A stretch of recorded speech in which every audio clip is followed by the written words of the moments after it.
Before we dive into the story, don't forget to like the video and tell us in the comments where you're watching from. The last light of late autumn slid across the Arizona ridge in a long, steady line that made every rock and dry bush glow for a moment before the sun dropped behind the hills. The quiet ranch sat at the base of that ridge, its small cabin leaning slightly from years of wind. The corral fence patched in places where storms had pulled at it, and the trough water still rippling from the breeze that carried dust through the yard. Inside, the fire burned low, and outside the cowboy worked with the slow, practiced pace of a man who had spent too many seasons alone.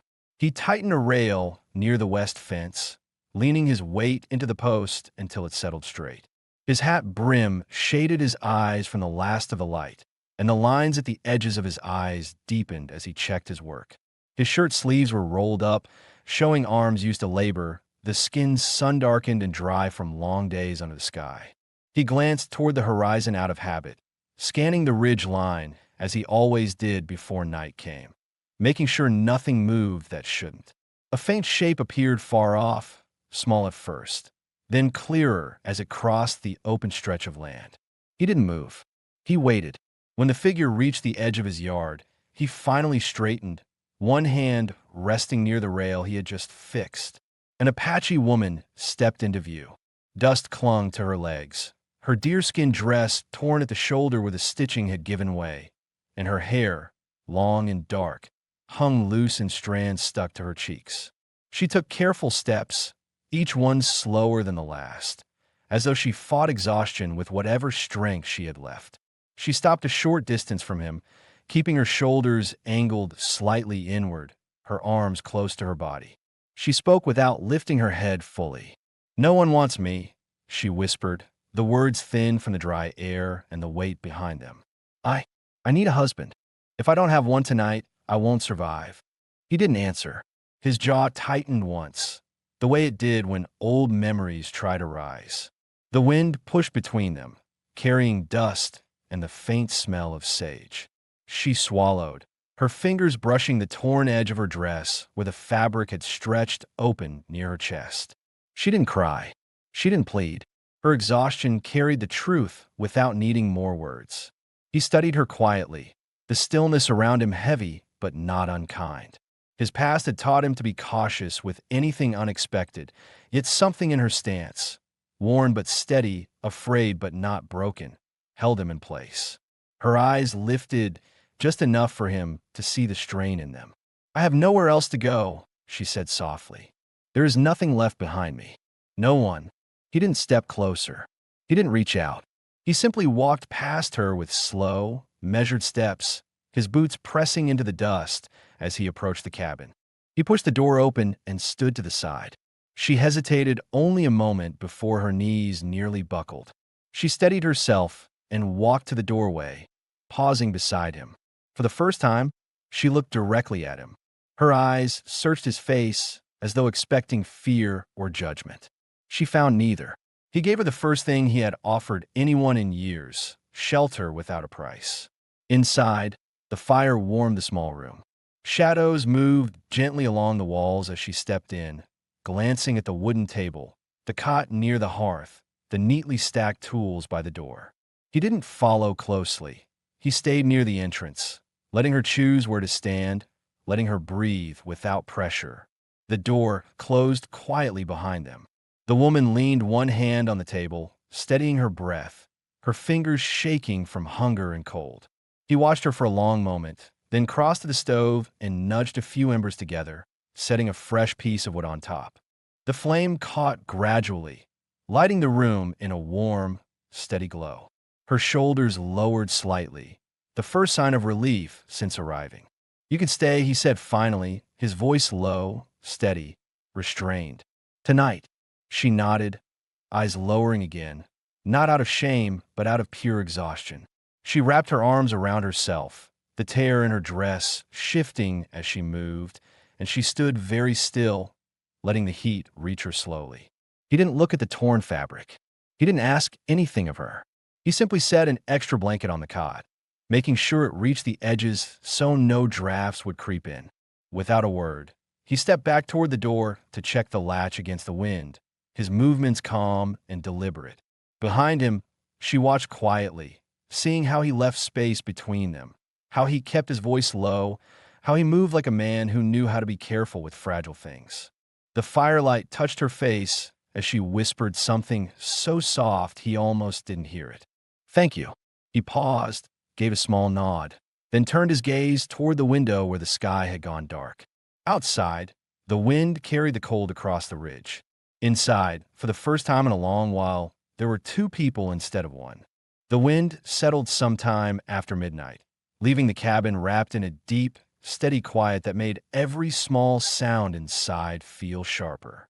The fire had burned down to a low orange glow, just bright enough to paint a soft line across the floorboards. The cowboy sat in the chair near the window, boots planted firm on the ground, arms resting loosely on his knees as he kept watch the same way he had every night for years. But this time, he wasn't watching the land for himself. Behind him, the Apache woman slept on the cot near the hearth, wrapped in the blanket he had given her. She had fallen asleep almost immediately, exhaustion pulling her under before she could say anything more. But once or twice during the night, she shifted and made a faint sound, not quite fear, not quite pain, and each time he lifted his eyes toward her to make sure she was still breathing steady. She slept curled toward the heat, one hand near her face, her long hair spilled across the blanket. Her dress had slipped slightly at the torn shoulder during sleep, exposing bruised skin he hadn't noticed earlier. He stayed where he was, watching without intruding, waiting without pressing. When dawn began creeping through the shutters, pale and cold, he rose slowly to avoid waking her. He moved with quiet steps to the stove, set his hand on the kettle, and felt how cold it had grown. Outside, the first light hit the ridge and stretched across the yard, catching on the frost that clung to the trough rails. He cracked the door open and stepped out for wood. The air bit into his skin. He crossed the yard with slow strides, breath drifting white in front of him, boots crunching in the thin crust of frost that formed overnight. At the woodpile, he paused, scanning the horizon as he did every morning. Nothing moved, but the faint tracks he saw near the far end of the property were new. That told him she hadn't come alone into this land, not entirely. Someone had followed her at least part of the way. He stacked the wood in his arms and carried it back inside, shutting the door behind him with a controlled push so it wouldn't rattle. The sound made her stir. Her eyes opened slowly, adjusting to the dim light, and for a moment she blinked in confusion before remembering where she was. Her gaze lifted to him cautiously. "I didn't mean to sleep so long," she said, voice rough from the cold night. "You needed it," he answered simply. She pushed herself up slowly, adjusting the blanket around her shoulders, pulling it across her chest where the fabric of her dress gaped open. Her fingers moved carefully, trying to hide the tear without drawing attention to it. He didn't look at the exposed skin. Instead, he set the wood down and began building up the fire again. Her eyes moved to him, studying the small actions he made, how he placed the smaller pieces first, how he kept his voice quiet, how he didn't ask questions she might not be ready to answer. It was something she had never been given before. Space without suspicion, kindness without expectation. When he looked toward her again, she swallowed nervously. "You let me stay last night," she said. "Why?" He paused only a moment before answering. "It was cold," he said, "and you were alone." Her brows pulled together slightly, as though she expected more, expected a price, a condition, a rule. When none came, the tension in her posture eased just enough to be noticeable. She hesitated, then asked the question she had feared the most. "Do you want me to leave now?" He shook his head once. "Not today." Something inside her loosened at those words. Not safety, not comfort, but the first edge of relief she'd felt in days. She pulled the blanket closer, her fingers brushing the bruised part of her shoulder. He noticed the movement and finally said, "You were hurt before you came here." She looked down. "Yes." "By who?" Her breath caught. She didn't look at him when she answered. "Men who promised to take me in," she said softly.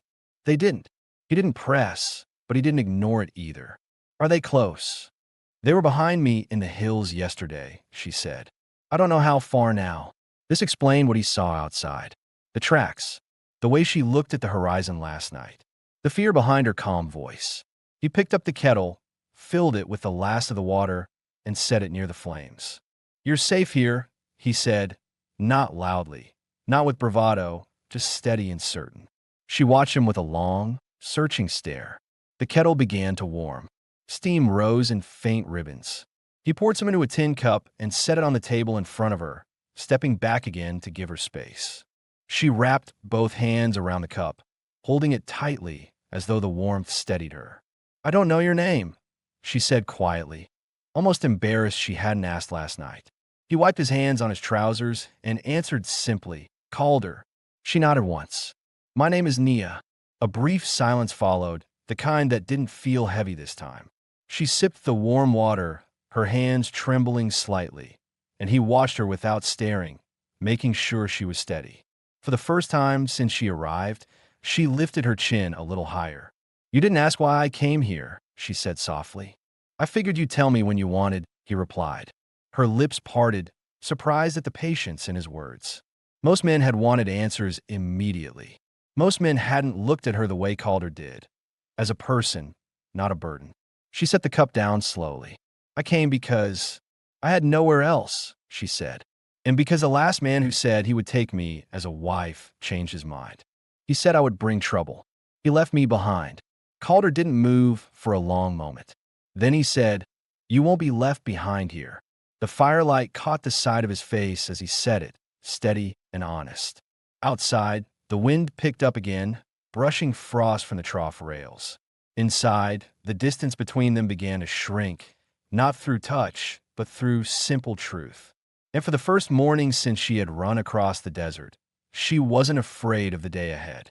The morning settled into a cold stillness after Nia finished drinking the warm water, the quiet inside the cabin broken only by the soft crackle of the fire.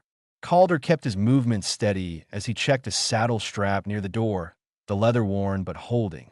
Nia watched him with cautious curiosity, taking in the way he tested every stitch with his thumb, how he pulled the strap once, twice, making sure it wouldn't slip. She realized he was a man who didn't leave anything half done, a man who thought before he acted. But there were things she still didn't understand, things that kept her tense even in the safety of his cabin. What did he expect from her? Would he truly protect her if the men behind her returned? Why did he live so far from town, so far from everyone? Calder sensed her questions long before she spoke them. He set the saddle aside carefully and turned to her. "You need food," he said. "There's some dried beans and a bit of bread." She nodded, rising from the cot with the blanket still wrapped around her shoulders. The torn shoulder of her dress slipped again as she moved, and she held the fabric tightly closed before approaching the table. He noticed the motion and looked away to give her privacy, shifting his stance toward the window. While he busied himself checking the horizon, she looked around the cabin more carefully than she had the night before.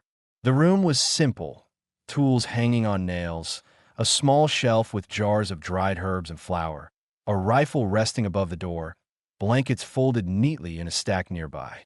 She noticed something else too. Everything was maintained, repaired, tended. Nothing was abandoned or left in disrepair. This was not a careless man. She placed the bread on a small tin plate. "You live alone," she said softly. "8 years now," he replied. Her brow furrowed. "Because of loss?" He hesitated for the first time since she arrived. The pause was brief, but she felt it. "Because people take more than they give," he said quietly, eyes fixed on the horizon. "Out here, it's easier to keep to yourself." She studied his shoulders as he spoke, broad, steady, but carrying weight. She realized she wasn't the only one who had run from something. That calm loneliness she sensed in him wasn't a choice without a story. She tore a piece of bread and chewed slowly. "Yesterday," she said, voice low, "you saw tracks outside?" He nodded. "Fresh ones." Fear flickered across her eyes, but Calder didn't let it linger. "They're not close now," he said. "No smoke, no movement, no sound. But someone followed you part of the way." Nia lowered her gaze. "He promised he would take me in," she whispered. "Promised he would speak for me to his tribe. But when trouble came, he left me in the dark to face it alone." "Who?" Calder asked. His name was Laco, she said, the word coming out like something she had carried too long. He told me I would be safe. But when the council called me a burden, he walked away. Calder didn't respond right away. He let her speak, his silence encouraging her more than questions would have. I was cast out, she continued. They said I could not bring children, so I had no worth. Laco said he could protect me, but he was afraid of losing what little standing he had. So he left me. Her voice shook then, not from tears, but from the memory. She kept her hands folded tightly on the table. You came all the way across this land alone? Calder asked, not doubting her strength, but trying to understand how far she had run. I walked 5 days, she said, hiding when I could, sleeping when the sun was highest, so they would not see me. He looked at her directly then. That's why you were so tired yesterday. She nodded. He took a step away from the window and closer to the table, not too close, just enough to show he was listening fully. Nia, he said, you're not a burden here. Her breath caught. It was the first time anyone had said those words to her. He moved past her, picked up the coat he had left hanging on a peg, and held it out to her. You'll be warmer with this, he said. She accepted it slowly, her fingers brushing his only briefly. The coat was heavy on her shoulders, almost swallowing her frame, but the warmth settled her nerves. She held it closed with both hands, keeping the blanket beneath it for comfort. Her eyes lifted again. What will you do if those men come back? She asked. He answered without hesitation. The same thing I'd do for anyone under my roof. She searched his face. And what is that? Stand between them and danger. The words landed with the weight of truth. Not boastful, not dramatic, simply who he was. She looked down for a moment, overwhelmed by the steadiness of his presence, then whispered, I don't know why you're helping me. Calder leaned his hand on the table, his voice quiet. Because you asked, he said, and because you didn't lie about what you needed. Before she could respond, a faint sound reached them, distant, muffled, like something brushing against dry brush near the fence line. Calder straightened. He moved to the window, scanned the open land, and narrowed his eyes. Nia tensed, clutching the coat tighter. Calder stepped to the rifle above the door and checked it with calm, controlled movements.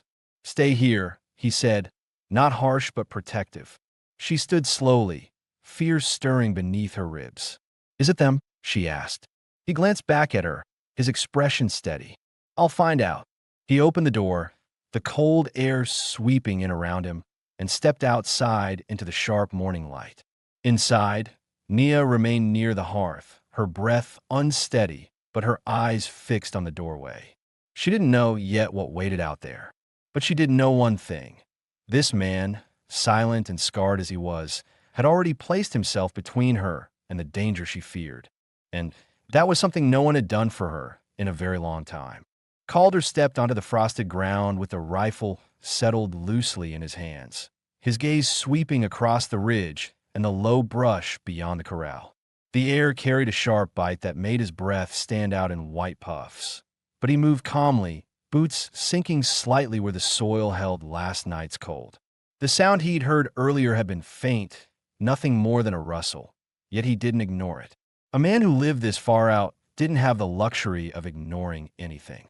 Nia watched him from the doorway, her fingers gripping the collar of his coat tight around her neck. Her heart beat quicker than she wanted it to, but she didn't call after him. She understood instinctively that this was part of who he was, checking the land before danger had a chance to come close. Calder circled the cabin first, scanning every shadow, every track. The frost still lay unbroken in most places, but near the far edge of the yard, where a few thin mesquite bushes grew, the ground was disturbed. Not by boots large enough to belong to the men who chased her. This was lighter, smaller, almost hesitant. He knelt, running his fingers along a faint track. Then he relaxed, his shoulders settling. A young mule deer had passed through, likely spooked by the cold. He stood and turned back toward the cabin, and that was when he noticed Nia standing at the doorway with the fear still drawn into her eyes, her shoulders tense beneath his coat. It's nothing, he said as he approached. A deer. No one else. Nia exhaled shakily, lowering her head for a moment as if gathering herself. But Calder noticed something deeper in her expression. She wasn't only afraid of the man behind her. She was afraid of overstepping, of assuming she belonged somewhere she didn't. She stepped back to let him in, and when he closed the door behind him, she finally asked the question she had held since the night before. Well, will I be allowed to stay more than one night? He didn't answer immediately. He hung his coat on the peg, checked the latch, and made sure the cold air stayed out. Then he turned toward her, his expression clear, straightforward. You can stay as long as you need, he said. The relief hit her so sharply she had to steady herself on the table. But she tried not to show too much. She had been taught too many times that safety could be taken away if she looked too grateful, too hopeful. Calder noticed and spoke again, quieter. You're not a burden here, Nia. Her breath caught. She lifted her gaze, meeting his eyes for the first time without dropping hers quickly. As he moved toward the stove to check the kettle, she stepped closer, wrapping the coat tighter around herself. I didn't thank you properly last night, she said. You opened your door without asking who I was or what trouble followed me. You were cold, he said simply. You were alone. And that was enough reason, she asked softly. For me, it was. She took in the steady line of his jaw, the quiet strength in his voice, the sense of steadiness he carried like part of his skin. She had wondered earlier why he lived out here by himself with no partner, no family, no friend nearby. Now she felt the unspoken truth. He carried scars he didn't talk about, scars that had made silence easier than people. She hesitated, then asked the thing listeners would have wondered too. You said you lived alone 8 years. What? Calder didn't stiffen, but his eyes lowered to the wood he was arranging in the stove. Some people I trusted weren't who I thought they were, he said. I lost too much, and I didn't see the point in letting more trouble in. She processed that slowly. Trouble, she echoed. Like me. He paused, not sharply, but enough that she felt the weight of the moment. You're not trouble, he said. You're someone who needed help. That's different. Her throat tightened at that. No one from her own people had said anything close. As the stove warmed again, he poured water into a small tin pot to heat for porridge. She watched him work, the simple, grounding tasks of morning moving between them like a bridge. After a moment, she reached for a torn thread on her dress. This dress, it was damaged when I ran. I tried to fix it before, but I didn't have the right needle. Calder glanced at the tear at her shoulder, careful to keep his gaze respectful. There's a mending kit in the drawer near your bed, he said. You can fix it here. Here, she repeated, almost surprised. You're staying, he said. Makes sense you look after what you have. She nodded slowly, absorbing the quiet reassurance beneath the words. She moved toward the drawer and found the kit, small but organized with strong thread and a clean needle. She sat near the hearth and began stitching carefully, her head bent, hair falling over her cheek. Calder watched out of the corner of his eye, noticing how her hands trembled at first, then steadied as she worked, the familiarity of the task grounding her. You sew well, he said. My mother taught me, she answered softly. Before she died. He continued stirring the porridge, letting her speak at her own pace. How long ago? He asked. 2 winters, she whispered. After she passed, I became a burden to the others. That's why Laco said he'd take me as a wife. But when trouble reached the tribe, he didn't want someone he had to protect. Calder set the spoon down, turning fully toward her. Anyone who walks away when things get hard isn't someone worth following. Her eyes softened at that. You don't walk away? She asked quietly. No, he said. Not from the people I give shelter to. A long silence followed, but it wasn't cold, not distant. It felt like truth settling between them. She finished mending the shoulder of her dress and lifted it slightly to show the new stitch. It's not perfect, she said. It'll hold, he replied. She smiled faintly, the first true smile since she arrived. Before either of them could say more, Calder glanced toward the window. His shoulders straightened, not with fear but awareness. What is it? She asked. Tracks, he said. Old ones. But I need to check the ridge later. She swallowed. Do you think they're coming back? I think you ran from someone who doesn't like losing, he said. That's enough for me to keep watch. She lowered her hands into her lap. Calder, if danger comes again, I don't want to cause you harm. He walked closer, stopping just a few feet from her, his voice steady and clear. "You're not causing trouble," he said. "You're giving me a reason to keep the fire warm and the doors locked. That's all." Her breath steadied. Outside, the cold morning stretched across the land. Inside, for the first time, Nia felt the beginning of something she had long forgotten, belonging, however small and fragile it was. And Calder, though he didn't say it, felt the cabin shift from emptiness to something else entirely. The sun had climbed just high enough to warm the frost on the ridge when Calder stepped outside with his rifle slung across his shoulder, the air cold enough to sting his lungs on each breath. Nia watched him from the window, her fingers lightly touching the fresh stitching on her dress, as if reminding herself she had repaired something broken. Inside the cabin, the fire snapped softly, casting faint lines across the floor, and she stood very still, waiting. Calder followed the faint tracks he'd noticed earlier, moving with the steady, careful rhythm of a man who had spent years reading a landscape like a book. The tracks curved toward the far end of his property before disappearing into dry brush. He crouched beside the brush, pushing aside a low branch. Gone, wind and sunlight had erased the rest. Nothing fresh, nothing dangerous, but something bothered him, something quiet and nagging. Nia hadn't eaten enough in days. Her exhaustion wasn't only from fear. Her body had been pushed far too hard before she even reached the cabin. He headed back, boots crunching through thawing frost. Inside, Nia stepped back from the window when she heard his footsteps, but not out of fear. She didn't want him to think she was waiting anxiously for him, even though she had been. She straightened the blanket on the cot, the small movements giving her something to do with her hands. Calder opened the door and stepped inside, the warmth of the cabin wrapping around him. "Tracks are old," he said. "Nothing close." She nodded, though her shoulders dropped in visible relief. He hung the rifle above the door again and turned toward her, his eyes taking in how pale she looked. "You haven't eaten properly in a while," he said. "You're light on your feet." Too light. Her fingers curled around the edge of the table. "I ate when I could," she said softly. "Sometimes I went 2 days without." He stepped closer, but kept a respectful distance. "You don't have to ration anything here," he said. "We'll cook with what we have." She hesitated before answering. "I don't want to use up your food." "That's not your concern," he said. "If you're staying, you eat." She blinked at the phrase, "if you're staying," as though staying was no longer a question. Calder moved toward the shelf and took down dried beans and a small piece of salt pork. "Sit," he said quietly. "I'll make something for both of us." She watched him with cautious gratitude, then lowered herself onto the chair. "You cook?" she asked. "I do what needs doing." He added water to the pot, stirred the beans in, and set the lid on top. The cabin filled slowly with the earthy scent of food, and Nia felt her stomach tighten with hunger she had been trying to hide. Calder noticed her glance toward the pot, and without saying anything, he ladled some into a small bowl once it was ready and set it in front of her. "Eat while it's hot."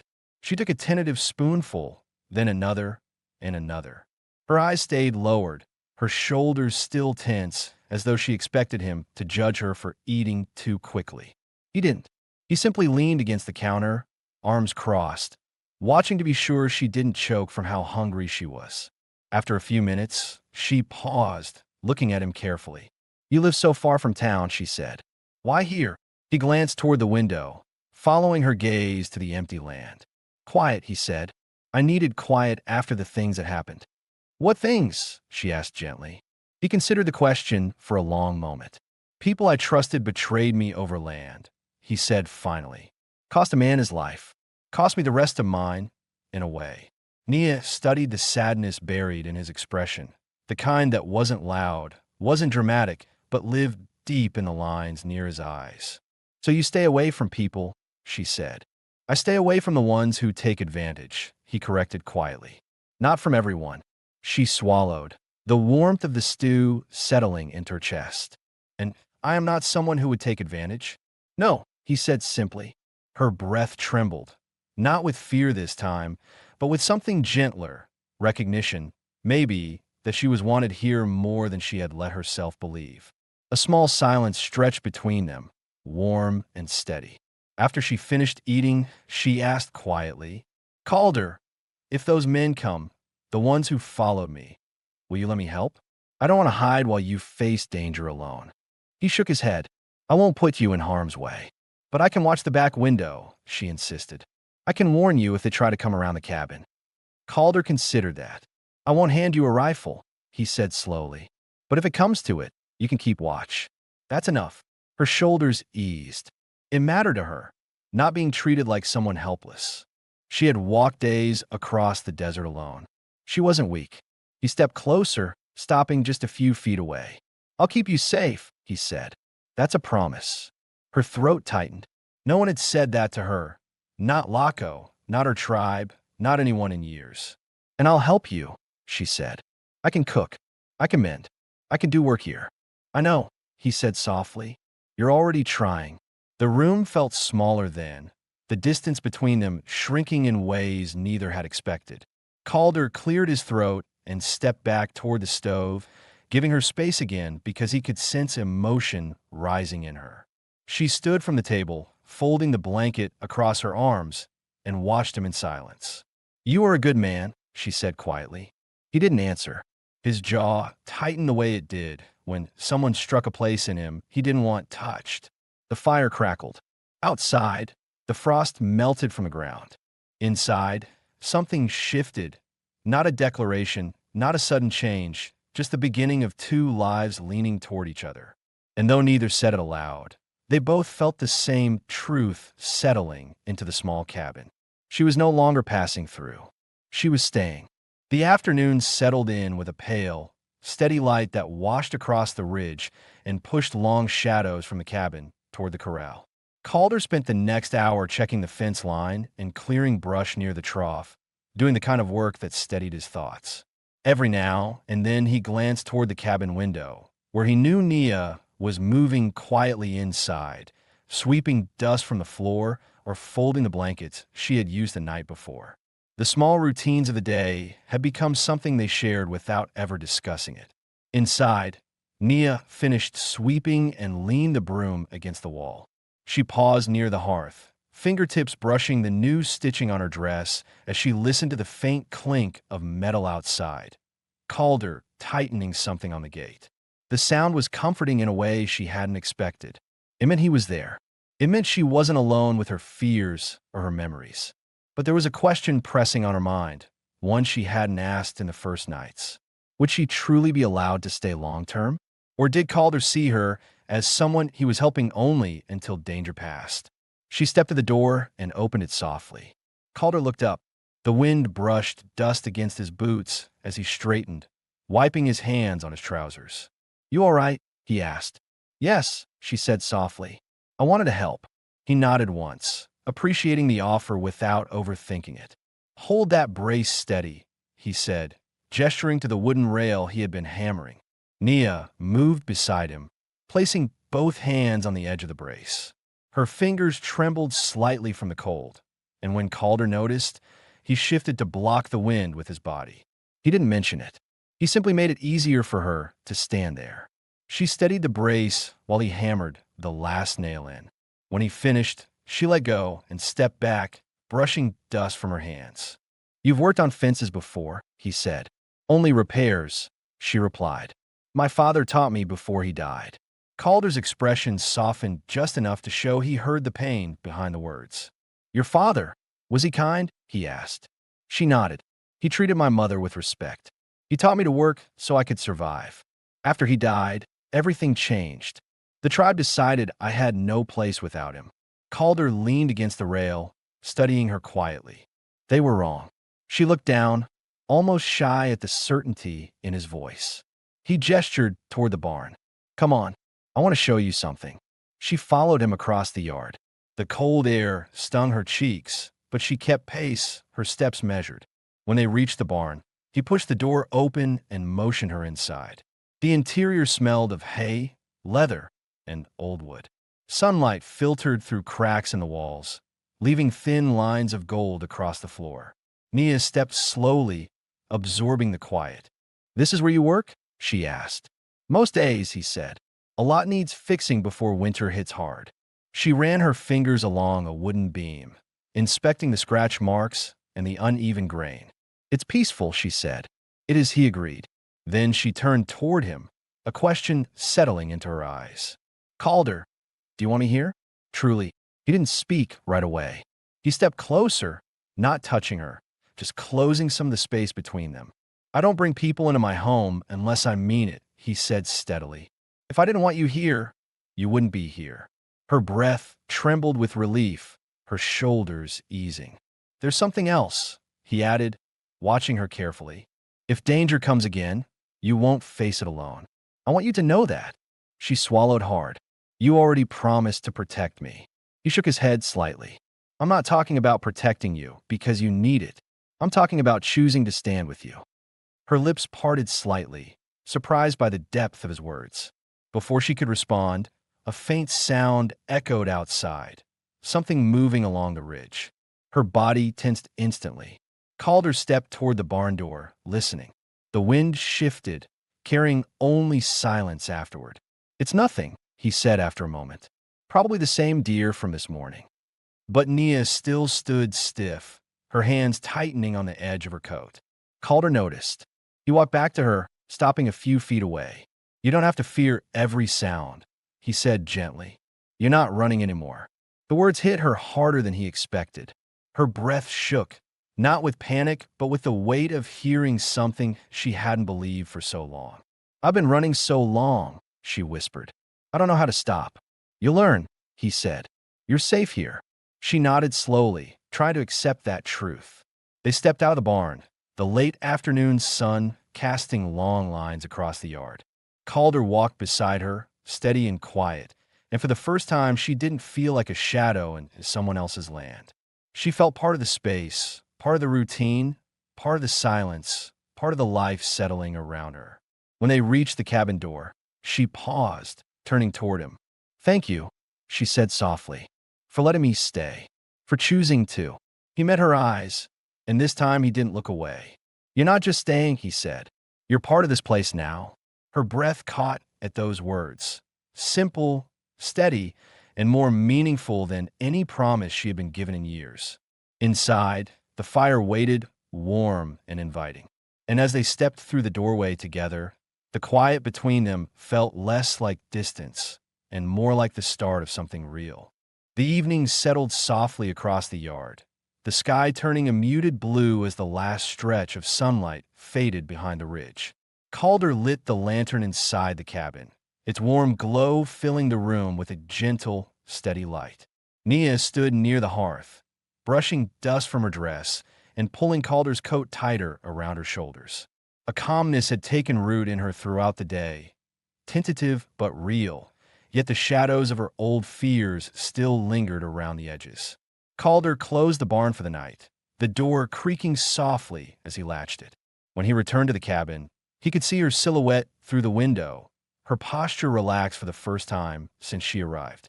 He paused before stepping in, realizing how different the cabin looked now with another presence inside, how the silence felt warmer than it had in years. He opened the door quietly. Nia looked up, offering him a small, almost shy smile. "The fire is strong," she said. "I added more wood." "Good," he replied. "Cold nights are coming." She stepped aside as he moved to hang his hat, then watched him as he checked the window latches, the door lock, and the rifle near the frame. His movements were calm and steady, but she could see the habit behind them, years of solitude and vigilance. "Do you do that every night?" she asked. "Most nights," he said. "Long time alone teaches you to prepare for what might come." She watched the way his jaw tightened slightly, the same way it always did when he spoke of his past. "Calder," she said softly, "you still don't tell me what happened 8 years ago." He paused near the table, fingers brushing the wood before he answered. "Some things don't fit easily into words," he said. "But it wasn't a woman. It wasn't love lost. It was trust and betrayal." Nia stepped closer, the fire behind her casting warm light across her face. "Did people hurt you the way people hurt me?" Calder lifted his eyes. The answer lived in his expression long before he spoke. "Yeah," he said quietly. "Different ways. But it left me alone all the same." Nia absorbed the truth in that. She reached for the pot on the stove, stirring the beans she had warmed earlier, giving him time to breathe. "Do you ever wish you had someone?" she asked. He glanced toward the window, the horizon just barely visible through the dark. "Sometimes," he admitted, "but I stopped expecting it." She exhaled softly. "I didn't expect help anymore either." "You got it anyway," he replied. She sat at the table. Calder joined her, taking a seat across from her, giving her space, but close enough that she felt his presence steady and real. They ate quietly, the fire popping in the background, the sound filling the silence without breaking it. After a few moments, Nia spoke again, her voice low. "You said I'm part of this place now." "You are." Her gaze shifted toward the door. "What if the men who chased me come? Will they try again?" Calder leaned slightly forward, his voice firm. "They're not taking you," he said. "Not from this land. Not from this cabin.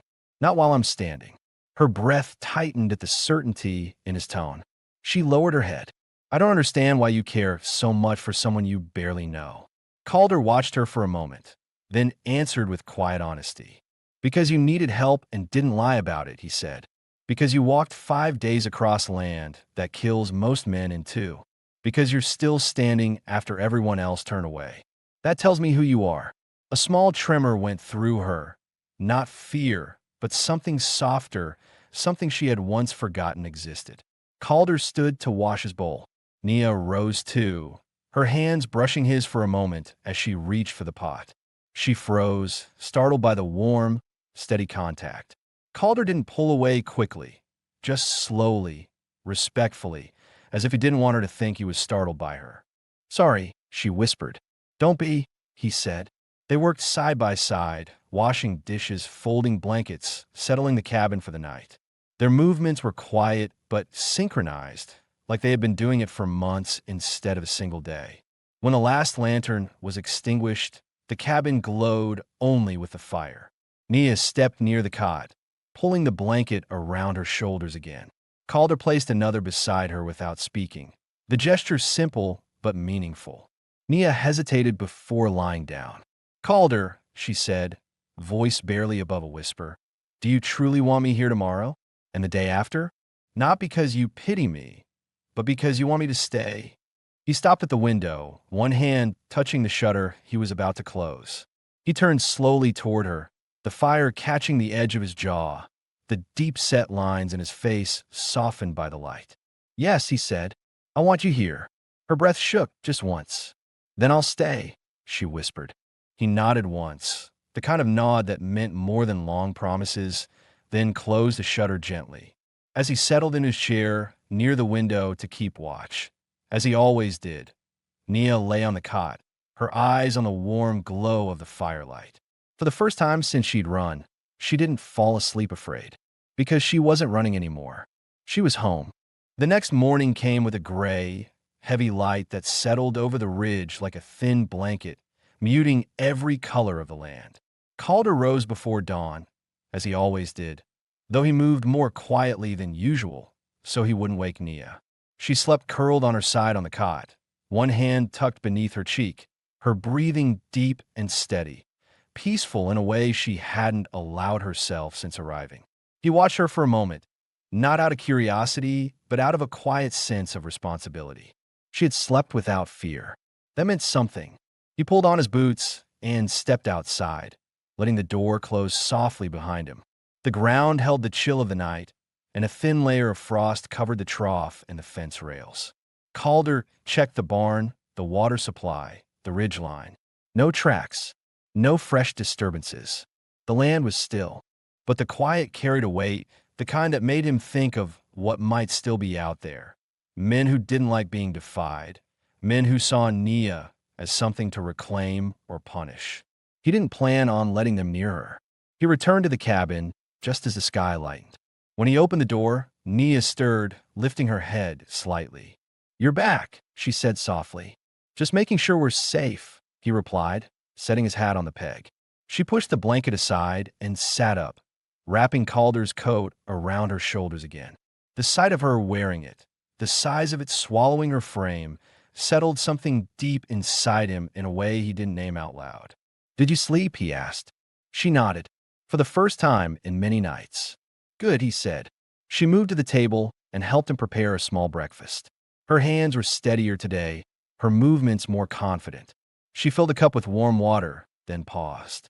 Calder, she said, yesterday, when you said I'm part of this place now, did you mean it? Or did you say it so I wouldn't be afraid? He looked at her directly. I don't say anything I don't mean. She absorbed that quietly. After breakfast, they stepped outside together. Nia hadn't wanted to leave the cabin before, out of fear, but something had shifted. She stayed close to Calder as they walked the property, the wind pushing her hair gently across her face. They reached the small hill behind the cabin, where the view opened across a wide stretch of pale desert. Nia stood still, breathing deeply. When I was running, she said slowly, I thought I would die before the sun touched another ridge. Calder glanced at her. You didn't. Because of you, she said. He didn't reply right away. The weight of her words sat between them, heavy and sincere. You survived because you're strong, he said finally. You just needed a place to stop. She turned her face toward him. Do you want me to stay even if danger doesn't come back? Yes, he said without hesitation. Her eyes softened, and something warm flickered there, something she was only beginning to trust. They spent the late morning working together. Nia helped carry firewood, her steps slower than his but steady. Calder repaired a loose plank on the barn door while she held the nails ready for him. Their movements fit easily, naturally, like pieces of a routine they had always shared. At midday, they rested in the shade of the cabin's porch. The boards were worn smooth from years of dust, storms, and sun, and Nia sat with her legs tucked beneath her, watching the horses graze. Calder, she said quietly, you never asked why I said I needed a husband when I first arrived. I figured you'd tell me when you wanted to, he replied. She looked down, fingers twisting the edge of his coat near her knees. In my tribe, a woman cast out must find a husband or be left to the wild. No one will protect her, feed her, or speak for her. When Laco left me, I had nothing. No name, no place. If I didn't find someone, I wouldn't live. Calder's jaw tightened slightly. You're not a burden, he said, and you don't owe me anything. Her breath shook. I know that now. But when I came here, all I had left were those words. He nodded. They don't matter anymore. She looked out toward the ridge. What matters then? That you're here, he said. Alive, safe, not running. Silence settled between them, warm and full. As the afternoon stretched on, they returned inside to escape the wind.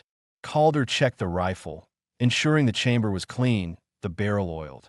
Nia watched him quietly, her eyes following every motion. Will the men return? She asked softly. They might, he said, but they won't get close. She stepped closer, one hand resting on the table for balance. And if they demand that you give me back? Calder looked up, eyes steady. I won't. She swallowed. Even if it puts you in danger. He stood up, setting the rifle aside. Nia, he said, you came here asking for a husband to survive. But survival isn't the only reason to stay anymore. You're part of this place now, and I protect what's mine. Her breath caught. Not because she felt claimed, but because for the first time, someone spoke of her as belonging somewhere. Not as a possession, but as a person who mattered. She stepped closer, her hand brushing lightly against his arm. Hesitant, testing. He didn't move away. The touch lingered, soft and real. And when she finally pulled back, her heartbeat was unsteady in a way that had nothing to do with fear. As evening settled around them again, the fire cast long shadows across the cabin walls. Nia sat near the hearth, sewing a small tear in the blanket. Calder sat near the window, keeping watch as always. But this time, when she looked over at him, he didn't seem as distant. And when he glanced back at her, her presence felt less like an intrusion and more like the start of something neither of them knew how to name yet. The danger had not left. The past had not vanished. But their fear was slowly shifting into something else.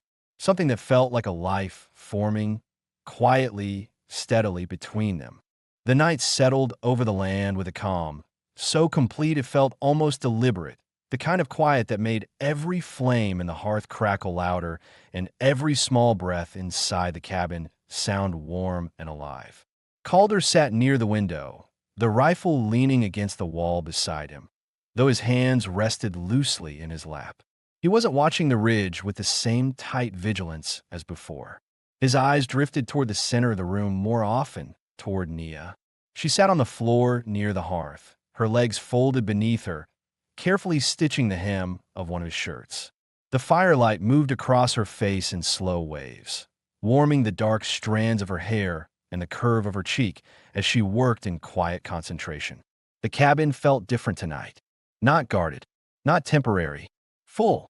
Nia looked up occasionally, checking his expression without trying to be obvious.